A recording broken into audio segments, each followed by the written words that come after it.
WhatsApp university का एक ज्ञान आपको भी कभी ना कभी जरूर प्राप्त हुआ होगा, जिसमें यह दावा किया जाता है कि मुसलमानों की गिनती भारत में दिन ब दिन बढ़ती ही जा रही है और कुछ ही सालों में भारत को भी इस्लामिक राष्ट्र घोषित कर दिया जाएगा।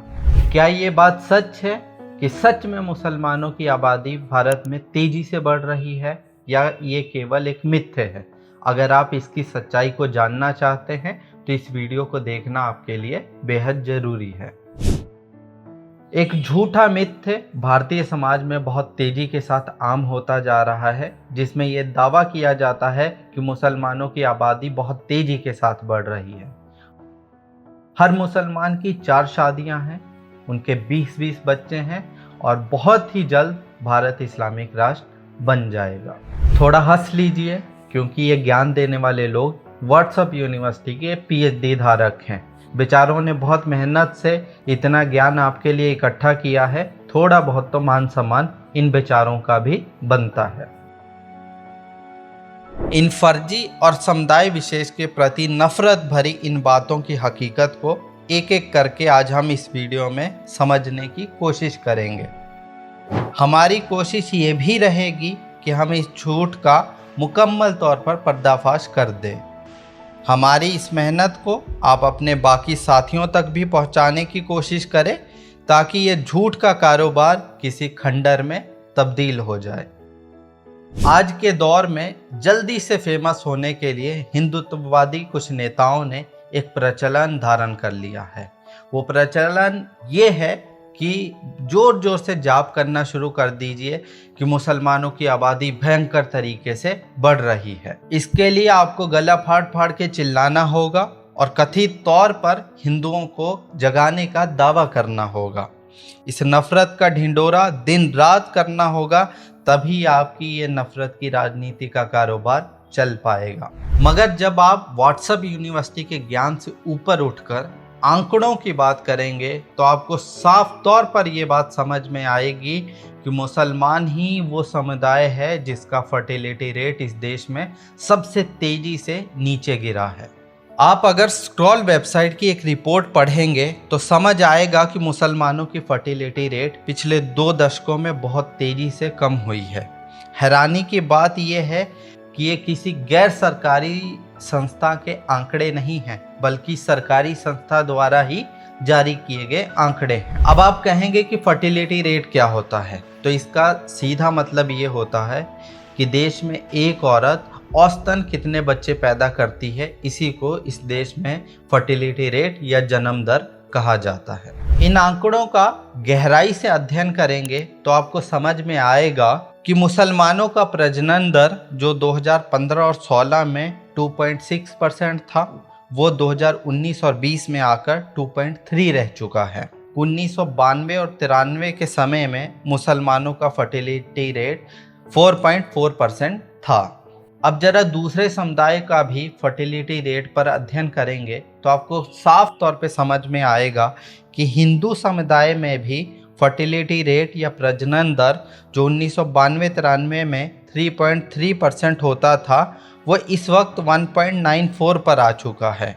यही सर्वे जब 2015 और 16 में हुआ था, तब हिंदू आबादी का फर्टिलिटी रेट 2.1 था। जहां मुसलमानों की आबादी का ये फर्टिलिटी रेट 46.5% घटा है, वहीं हिंदुओं का ये फर्टिलिटी रेट 41.2% घटा है। इसके अलावा अगर हम दूसरे समुदाय की भी बात करें या दूसरे धर्म के मानने वाले लोगों के फर्टिलिटी रेट की बात करें, तो हमें उससे भी ये बात साफ हो जाएगी कि क्रिश्चियन आबादी का फर्टिलिटी रेट इस वक्त मौजूदा समय में 1.8% है। सिखों का फर्टिलिटी रेट 1.61% है। वहीं जैन आबादी का फर्टिलिटी रेट 1.6% है। इसके अलावा बौद्ध समुदाय का भी फर्टिलिटी रेट 1.3% है। ये जो भी आंकड़े मैं आपके सामने पेश कर रहा हूँ, ये सभी आंकड़े भारत की हेल्थ मिनिस्ट्री द्वारा जारी किए गए हैं। एक आंकड़ा जहां पर आपका जो जन्म दर और मृत्यु दर का एवरेज स्थापित होता है, उसे हम लोग रिप्लेसमेंट रेशो कहते हैं। भारत में मौजूदा समय में जो रिप्लेसमेंट रेशो है वो 2.1 है। इन आंकड़ों को आप ध्यान से देखेंगे तो आपको एक बात समझ में आएगी कि कुछ समुदाय में जो रिप्लेसमेंट रेशो है उससे नीचे उनका फर्टिलिटी रेट जा चुका है। मगर हैरानी की बात है, जिस हिसाब से फर्टिलिटी रेट नीचे गिर रहा है, बहुत जल्दी ये रिप्लेसमेंट रेशो से भी नीचे आ जाएगा। मैंने आपको इससे पहले वाली वीडियो में भी ये बात बताई थी कि भारत में कुछ समुदाय का फर्टिलिटी रेट रिप्लेसमेंट रेशो से भी नीचे आ चुका है, जो अपने आप में एक बड़ी ही चिंताजनक बात है। अब जरा ध्यान दीजिएगा, जो कट्टरपंथी लोग बार बार इस समाज में एक शगुफा छोड़ते हैं कि मुसलमानों की गिनती दिन ब दिन इस देश में दिन दुगनी रात चौगनी रफ्तार से बढ़ रही है, ये आंकड़े उनके उन दावों को ध्वस्त कर देते हैं। इन आंकड़ों से आपको स्पष्ट तौर पे पता चल गया होगा कि मौजूदा समय में मुसलमानों का जो फर्टिलिटी रेट है वो हिंदू आबादी के फर्टिलिटी रेट से केवल 0.36% ही ज़्यादा है।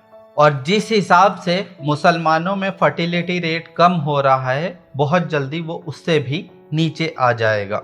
अब मैं आपको पीयू रिसर्च के एक रिसर्च के बारे में बताऊंगा।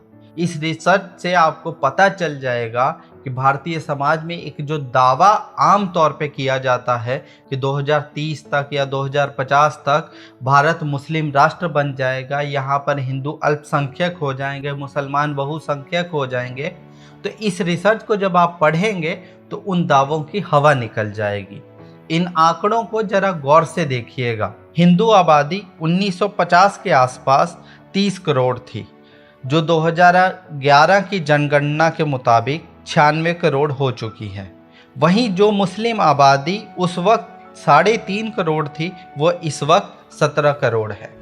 अब इन आंकड़ों को आप देखेंगे तो आपको खुद समझ में आ जाएगा कि कहीं से भी प्रैक्टिकल मालूम नहीं होता है जो दावे कट्टरपंथियों द्वारा भारतीय समाज में फैलाए जाते हैं। इस वक्त एक दावा और बड़े पैमाने पर किया जाता है, जो हमेशा आपको व्हाट्सएप यूनिवर्सिटी के जरिए से प्राप्त होता होगा। इसमें ये दावा किया जाता है कि बहुत लंबे अरसे के बाद या सदियों के बाद इस देश में हिंदू सरकार है, और इन्हीं के नेताओं द्वारा और इन्हीं के लोगों द्वारा ये कहा जाता है कि भारत में मुसलमानों की आबादी बहुत तेज़ी से विस्फोटक अंदाज से बढ़ रही है और बहुत जल्दी इसे मुस्लिम राष्ट्र बना दिया जाएगा। मगर इन्हीं के इन दावों का खंडन हमेशा नेशनल फैमिली हेल्थ सर्वे बार बार खंडन करती हुई आपको नजर आ जाएगी। आप अलग अलग वेबसाइटों के आंकड़ों को देख सकते हैं, अलग अलग रिसर्च को पढ़ सकते हैं। इन रिसर्च को पढ़ने के बाद एक बात आपको क्लियर तौर पे समझ में आ जाएगी कि भारत में फर्टिलिटी रेट बहुत तेज़ी के साथ नीचे गिर रहा है। चाहे आप बात हिंदू समुदाय की कीजिए, चाहे मुस्लिम समुदाय की कीजिए या किसी और समुदाय की कीजिए, सब समुदाय में फर्टिलिटी रेट बहुत तेज़ी के साथ नीचे आ रहा है। यहाँ तक कि कुछ अरसे बाद इस बात का भी खदशा है कि फर्टिलिटी रेट रिप्लेसमेंट रेशो से नीचे आ जाएगी।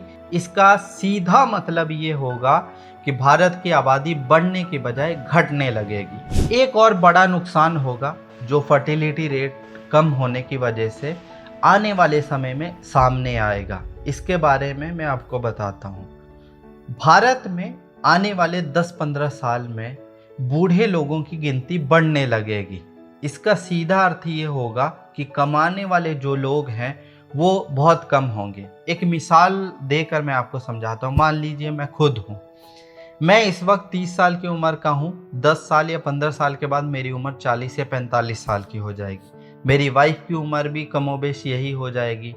मेरे माँ बाप बूढ़े हो जाएंगे, मेरे बच्चे थोड़े मिडिल एज के हो जाएंगे या बीच की उम्र के हो जाएंगे। तो कुल मिलाकर बात यह है कि मेरे ऊपर डिपेंड रहने वाले लोगों की गिनती 5 से 7 हो जाएंगी। और इसी प्रकार से पूरे देश में भी होगा, मतलब बूढ़े लोगों की गिनती बढ़ने लगेगी और एक व्यक्ति के ऊपर डिपेंड रहने वाले लोगों की गिनती भी तेज़ी से बढ़ेगी। इसका सीधा अर्थ ये होगा कि आपकी जो इकोनॉमी है उस पर इसका धीरे धीरे बुरा प्रभाव पड़ेगा। इस वीडियो को देखने के बाद आम जन को व्हाट्सएप यूनिवर्सिटी के जरिए से जो झूठी इन्फॉर्मेशन भेजी जाती है उसके सारे भ्रम टूट गए होंगे। और जो ट्रोल गैंग अपनी नफरत भरी हरकतों के लिए पूरी दुनिया में कुख्यात है, वो इस भ्रामक इन्फॉर्मेशन का सच बाहर आने के बाद अपना माथा पटक रहे होंगे। उम्मीद करते हैं कि इस वीडियो के जरिए जो आप तक इन्फॉर्मेशन पहुंची है उसे आप अपने दोस्तों और रिश्तेदारों तक भी पहुंचाने की कोशिश करेंगे।